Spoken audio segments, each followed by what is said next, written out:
This segment's being sponsored by the Tennessee Wildlife Resources Agency. Join us in preserving and protecting Tennessee's wildlife. All right, guys, this next segment's being sponsored by Taylor's Archery. They're at 100 East Lauderdale Street over in Tullahoma, Tennessee. Y'all can also give owner Tracy Taylor a call, 931-563-7706. Let him take care of all your archery needs. And I tell you, they better get on down there and get going. Because like we said, Dave, you got about 6 or 8 weeks. It's going to be time to get going. And Tracy will get busy.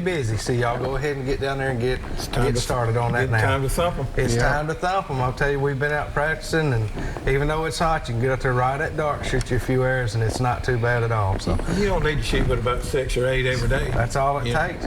Guys, we're going to go ahead and open up the phone line. So if y'all want to call us, y'all can do that, 615-737-7767. And we've been talking tonight with our guests Tucker and Lee, and also with JR, and we're talking tonight about white bass fishing. And you guys went out on the Tennessee River, and y'all used live crawfish, went out and got your own bait, and then went out and went fishing. And JR, just a little bit about the depth y'all were in. We get a lot of questions about depth. So that water that y'all were casting into and fishing, what depth were y'all finding those fish at? It was in about 10 foot of water. We were backed up within 4 or 5 feet from the bank and anchored right there. Throwing out in the deep, and there's a ledge, and it's created the rock bottom. And as soon as we come up on top of that ledge, they were just bumping us right there. And the reason they were doing that, the females are in there looking for a spot to spawn, and the males are in there with them. And that particular day, we probably caught more males than we did females. That tells me that they had not started bedding up yet, and that they were out searching for a place. Right. But you know, the big females came a couple of weeks later, and I'm talking about some good. They're big good females. river fish. Yeah. They are, and they're good to eat too. I mean, I want to stress that these are fish that are good to eat. Yeah, these fish got carried home and were eat, all except for the drum. Right. Yeah, except for the drum. The bugle-mouth bass, he got let to go to swim another day. I tried to get them boys to carry it home and eat it too, but I guess their mamas and daddies. You got voted down, dude. Voted down. Yeah. Voted down. Well, that's all right, you know. But y'all do eat. Now, what is the limit on Tennessee River with white bass? 15. Okay, 15 fish? 15 per person. And no size limit. No size limit? No size limit. Okay, a lot of places around here it's 15 inches, 15 fish, but it just depends on where you are. Right, but not on white bass. It's not on length limit, just your hybrid. Just your hybrid. And rockfish. We're used to. Eddie, how are you doing tonight? I'm doing all right, Brandon. How are y'all? Doing good. We appreciate you calling. Well, there's some good-looking kids y'all got there. They're doing pretty good up here. Bring them fishing and white bass and all that stuff, and that's the way you get kids started. That's the way it starts.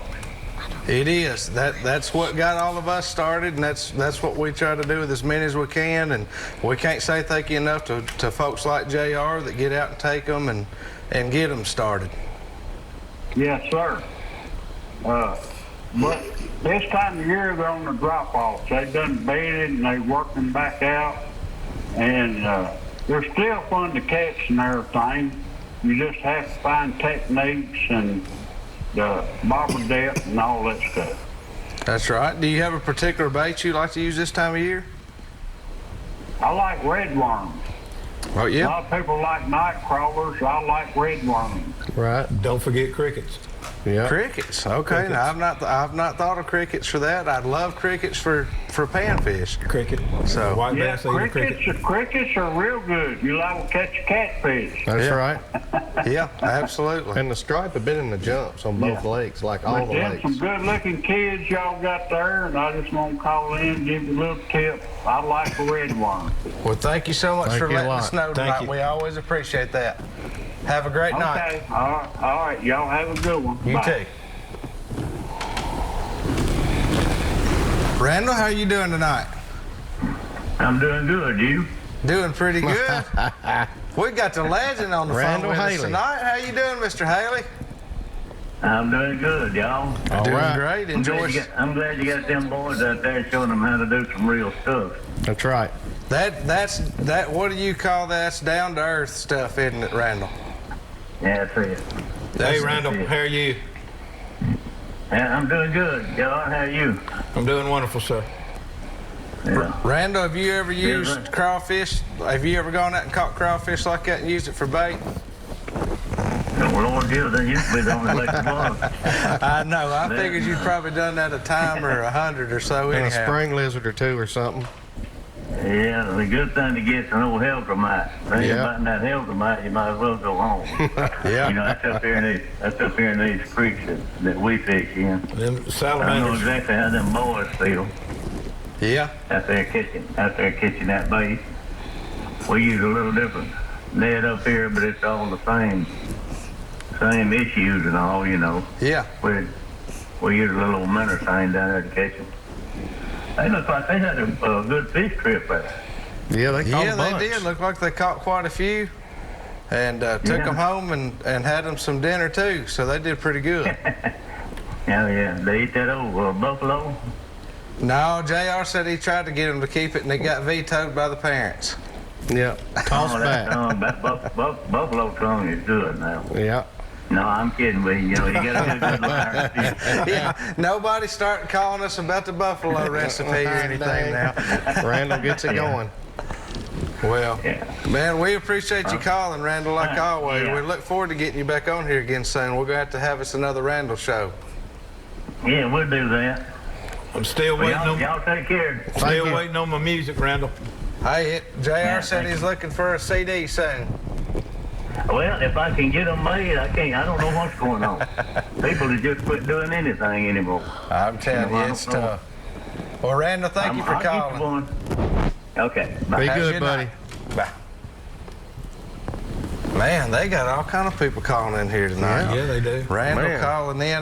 That's the kind of stuff that, I mean, a lot of you guys, a lot of the viewers like the kind of stuff that's on the show tonight. But like Randall said, he calls that down to earth. You know, That's right. his album you just asked about, he actually titled Down to Earth Hunting. But that's stuff that you don't hear You know- about much anymore. I look at it like this. I look at it that I was fortunate enough to have a mentor, my dad. And I mean, he's no longer with me, but he passed down a lot of the old ways. And then it was my job as I was growing up to incorporate the old with the new. Yeah. And when one didn't work, how many times do you ever go back to the old? A bunch. Yeah. A whole bunch. That's right. You know, and then you kind of figure out where to go from there. And if we don't take the time as adults and parents to teach these children what's going on in the outdoors, they're going to be completely lost. That's right. And plus, when these kids learn, they can hand that down also to one of their buddies. Anytime you can get one of their friends to go, or they Exact- can hand that down also to just a friend. Exactly right. So I feel like I've been fortunate enough in my life to learn and to be exposed to a lot of different avenues. And I feel like it's my job to hand it down. Yeah, and you do a great job of it. I mean, you've gone over, I'm telling on JR a little bit here, but you've actually gone over and picked kids up off the bank down there by the dam and taken them out to catch them some fish. I've heard the stories, people's told on you, but the point is, it's that kind of people we've got to have doing this stuff, and what Dayton just hit on is also huge.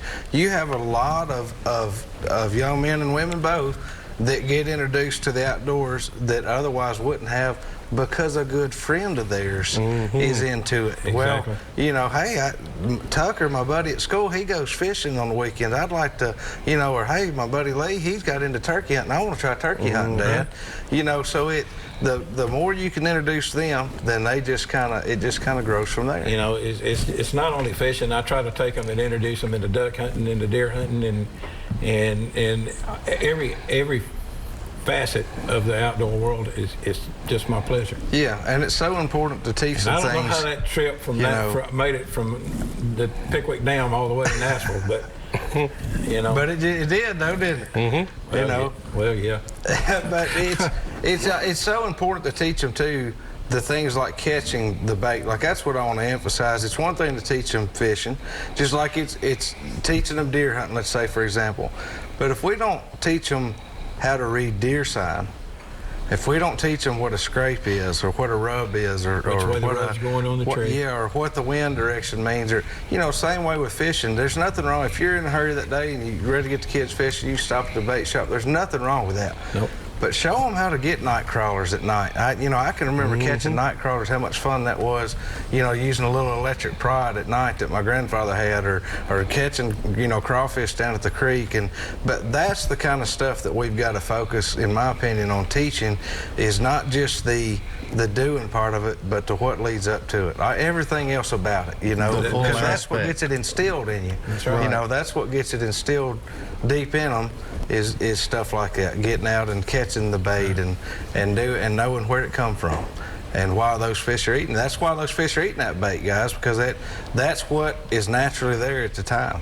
So y'all are going and doing what Dayton always calls matching the hatch. I mean, that's what it's about. I agree with that 100%. You got to match that hatch, don't you, JR? Yep. That's So right. now, we had a caller a while ago that mentioned that there's still white bass still very catchable right now. Very catchable. Like I mentioned, hybrid. We have a lot of hybrid around here we fish for too. Deep water, you can still catch them right now. And they're in the jumps in the mornings and the evenings on all the lakes. I mean, they're coming up chasing bait.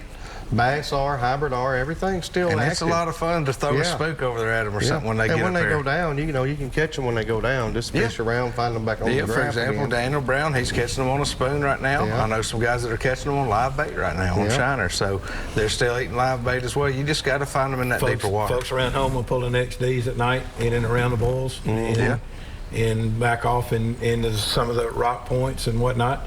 Big spoons. You and I talked about the spoons. Yeah. It's a couple points down home, and I think I showed you one of them, that Tennessee state record smallmouth is going to come off that point. Right. I've fished it a bunch. One of these days it's going to happen. It's going to happen. It's going to happen to me. Yeah.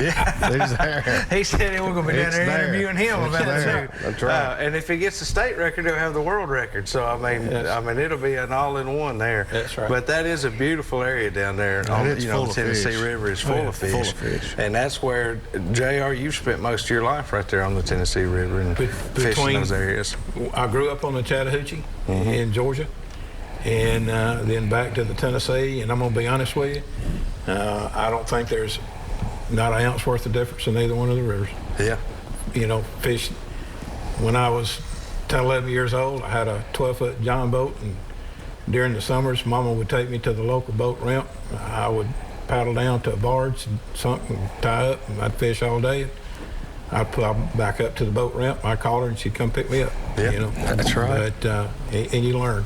You learned a lot. Mine wasn't quite that way. We had to skip school and dodge bullets to get out there, and get back home when the boat broke down in time and stuff like that. Yeah. You just had to make sure you made it back. Back before the bus got going. Oh, me. Well, y'all don't take that as your tip of the week, but we're going to go over now and do this week's tip of the week. This week's tip of the week has been sponsored by Cryolite Realtors, our buddy Wes Stone. Y'all give him a call, 615-289-9551, or you can swing by and see him there at 1432 West Main Street in Lebanon, Tennessee. Let him take care of all your real estate needs, and be sure to tell him thank you for all that he does for us here at the show. JR, you got a tip for us tonight. What do you got? Well, in this hot weather that we've been talking about, we really need to, if we're tournament fishing or if we're just catching and releasing, we really need to take care of our resources. If you're catching catfish, they're down deep. When they come up, you may have to burp them. And what I'm talking about burping is taking a small PVC pipe, round it in so it doesn't tear the throat, insert it in, letting the air out, releasing them and letting them go back down. Bass fishing, hybrid stripes, whatever. Keep, their tolerance level is not as great as a catfish. That's right. Keep ice in your live well, keep cool water in your live well, keep the live well recirculating. Something like this too. You have fizz kits. I know you mentioned that earlier, so that's what you were looking for earlier. You got fizz kits, and the easiest way to tell if a fish needs fizzing is when you take your thumb and rub down his side. If you feel a knot right behind his lateral fin there, that's air. And if you'll take that needle and you'll ease that needle, insert that needle in, the air will come out, and you can put him back in the water, and he can go back down. And that hole will heal up. People say all the time, what do? You done busted his air? It heals up quickly. It heals and they up go right on quickly, about their way. But those are just some of the tips that if we're going to keep these guys coming and fishing, We got to keep them something to fish for. we got to keep them something to fish for. That's right. Well, guys, we'll get ready to take another quick break, and we'll be right back here in just a minute with some more Southern Woods and Waters.